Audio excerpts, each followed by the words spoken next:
मध्य प्रदेश के रतलाम में जिला पंचायत चुनाव हुए और इस जिला पंचायत चुनाव में वो सारे रिकॉर्ड टूट गए जो अभी तक ये कह रहे थे कि कांग्रेस का गढ़ है। और वहां कांग्रेस के गढ़ का आप आलम इसी से लगाइए कि पिछले 15 सालों से जहां सत्ता में कांग्रेस काबिज रही वहां अब भारतीय जनता पार्टी ने परचम लहराया है। जिला पंचायत की अगर रतलाम की बात करें तो वहां 16 में से 7 सीटों पर भारतीय जनता पार्टी के कैंडिडेट जीते हैं और 3 कैंडिडेट ऐसे हैं जो भारतीय जनता पार्टी के समर्थन से जीते हैं, यानी भारतीय जनता पार्टी की ही ताकत बढ़ेगी। इसमें से आपको बताएं, यहां जिस तरह का चुनाव हुआ है ये कांग्रेस का एक तरह से सफाया, और कांग्रेस को यह झटका इसलिए है क्योंकि अभी हाल ही में हमने देखा कि जिस तरह से अग्निवीर योजना का विरोध कांग्रेस ने किया, इस योजना को लेकर के उन्होंने पूरे देश में धरने प्रदर्शन कराए और युवाओं को सड़कों पर लाकर एक गलत संदेश देने की कोशिश की और एक नैरेटिव चलाने की कोशिश की कि देश का युवा इस योजना के विरुद्ध है और जो मोदी सरकार है वो युवाओं के विरुद्ध है, कोई नौकरी रोजगार नहीं ला रहे हैं।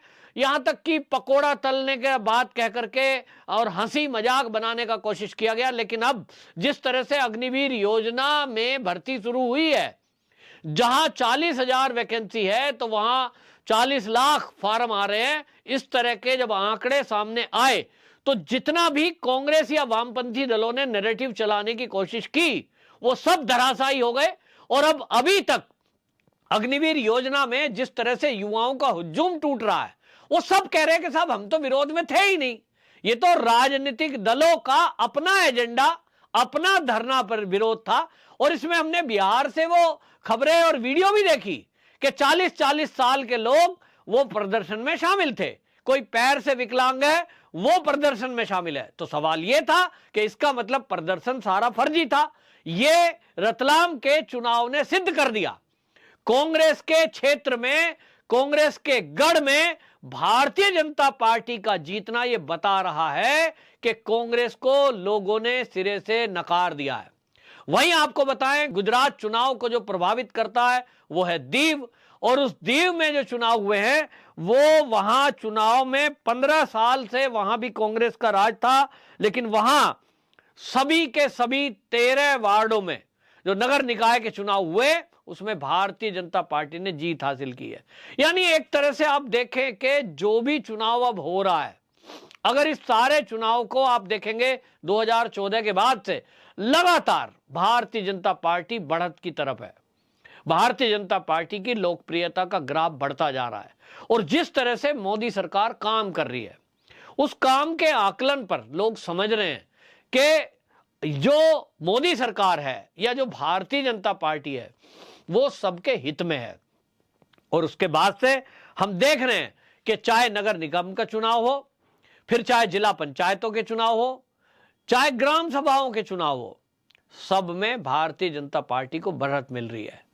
वहीं दूसरी तरफ कांग्रेस है जिसने 70 साल इस देश में शासन किया, उनके बारे में अब जनता को यह पता लग रहा है कि कांग्रेस के पास केंद्र और राज्यों की सत्ता नहीं है, तो वो किस तरह का व्यवहार कर रहे हैं। वो दंगे फसाद कराते हैं, वो षड्यंत्र करते हैं, वो झूठ बोलकर लोगों को सड़कों पे उतारने का काम करते हैं। भाई अग्निवीर योजना का असर अभी दिखने को मिल रहा है। जो ये रतलाम का चुनाव है या जो दीव का चुनाव है, वहां लोगों ने एक तरह से ये अपनी तरफ से बता दिया है कि हम भारतीय जनता पार्टी में विश्वास रखते हैं, भारतीय जनता पार्टी की विचारधारा के साथ है। और कांग्रेस की जो पोल खुली है, जो उन्होंने विपक्षी गठबंधन बना रखा है, उसकी जो पोल खुली है, बिहार में जिस तरह से ट्रेनों में आग लगाई गई, जिस तरह के सरकारी संपत्तियों को नुकसान पहुंचाया गया, ये जनता मूर्ख नहीं है, इसका खुलासा हुआ और पता चला कि नैरेटिव चलाने वाले लोगों ने इस प्रदर्शन के मात्र 3 से 4 दिन पहले 30 जो ग्रुप बनाए थे ट्विटर पर, और वो लगातार स्पेस चला रहे थे, व्हाट्सएप ग्रुप बनाए गए थे, और इन सबके पीछे जो कोचिंग सेंटर के संचालक हैं उनका हाथ था और उनके पीछे राजनीतिक पार्टी थी। राजनीतिक पार्टियों का एक हेतु था कि इस देश के युवाओं को भड़काओ, सड़कों पे उतारो और उनको झूठ बोलकर ये कहो कि इस योजना में तुम्हारा नुकसान है, जबकि ये देखा गया था, उस समय भी सेना के अफसर सामने आए थे, उन्होंने कहा देखिए 10वीं पढ़ा हुआ कोई बच्चा नौकरी की तलाश में यदि जाता है और उसको 4 साल की मिलिट्री की ट्रेनिंग के अलावा उसके पैसे भी मिलते हैं और 4 साल बाद सरकारी ही नौकरी की गारंटी मिल रही है, इससे बेटर क्या होगा। जो लोग इस समय 10वीं पास करने के बाद कहीं ना कहीं किसी कोचिंग सेंटर में जा रहे हैं, उनको तो अपनी जेब से पैसे देने हैं कोचिंग लेने के, और नौकरी लगेगी कि नहीं इसकी कोई गारंटी नहीं है। 2 साल 3 साल 4 साल ऐसे मैंने बच्चे देखे हैं जो 3-3 4-4 5-5 साल से अपना रिटन टेस्ट क्लियर करने के लिए, फिजिकल टेस्ट क्लियर करने के लिए कहीं ना कहीं कोचिंग ले रहे हैं और उस कोचिंग में हर साल 2 से 4 लाख रुपया खर्च कर रहे हैं और उसके बाद भी नौकरी लगती है कि नहीं ये गारंटी नहीं है।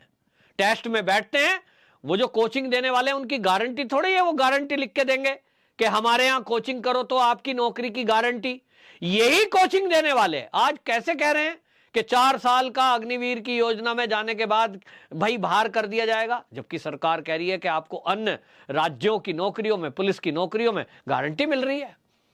तो ये विरोध करने वालों का षड्यंत्र का खुलासा हुआ, और जब खुलासा हुआ, ये होता है कि शुरू के 2, 4, 10, 20 घंटे में जो षड्यंत्रकारी है वो कहीं ना कहीं कामयाब हो जाते हैं, लेकिन उनका खुलासा हुआ तो आज जनता को समझ में आ गया है कि जिस तरह से कांग्रेस ने सीएए का विरोध किया, लोगों को सड़कों पे उतारा, वहां उसका हित था कि मोदी के विरुद्ध एक अभियान चलाओ, नैरेटिव चलाओ, लोगों को सड़कों पे उतारो, दंगा फसाद कराओ, पुलिस को मजबूर करो कि वो जनता पर गोली चलाए, ताकि आप एक नैरेटिव चला दो कि मोदी तो मुस्लिम विरोधी है।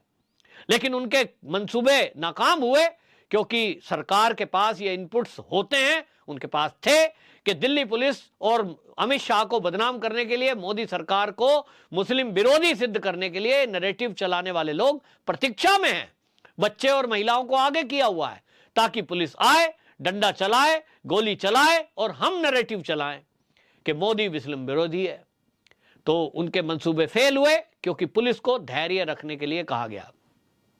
दिल्ली के धरने खत्म हुए, देश में जो शाहीन बाग बने थे वो खत्म हुए, लेकिन उसके लिए लंबी प्रतीक्षा करनी पड़ी। आमतौर पे मोदी और अमित शाह उस तरह से नहीं है, लेकिन जब केंद्र में बंदा बैठता है कोई और उसके पास देश हित की खबरें और इनपुट्स आते हैं तो उस पर निर्णय बदलने भी पड़ते हैं। कट्टर को मुलायम होना पड़ता है। और उसी तरह हमने कृषि बिल देखा, इसी तरह अग्निवीर को लेकर भी देश के युवाओं को भड़काने का, भटकाने का काम ये कांग्रेस ने किया। जिस तरह से कांग्रेस के नेता राहुल गांधी ये ट्वीट्स कर रहे थे, लगातार इनकी पूरी टीम लगी हुई थी कि किसी तरह सड़कों पर बवाल मचे, पूरे देश में हल्ला हो। राहुल गांधी ने, आपको ध्यान होगा, विदेश में जाकर के अमेरिका में बयान दिया था कि देश में मिट्टी का तेल छिड़क चुका है, तीली लगाने की देर है। तो इसका मतलब यह है कि कांग्रेस की, राहुल गांधी की तैयारी थी कि बस आग लगानी है देश में। वो तो पहले ही बोल चुके और फिर आग लगाई गई।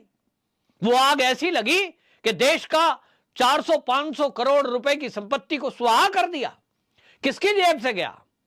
अगर देश में कोई ट्रेन जलती है तो वो मेरी और आपका टैक्स का पैसा हमारी जेब से गया, हमारी संपत्ति को नुकसान पहुंचाया गया। तो क्या करें? तरीका यही है कि जब चुनाव आता है तो हम चुने, एक तरफ वो है, एक तरफ वो सरकार है, एक तरफ वो दल है जो देश को आगे ले जाना चाहता है, वो देश की प्रगति चाहता है, देश में बुलेट ट्रेन चलाना चाहता है, देश में एसी बसें और हाईवेज, रेलवेज बना रहा है।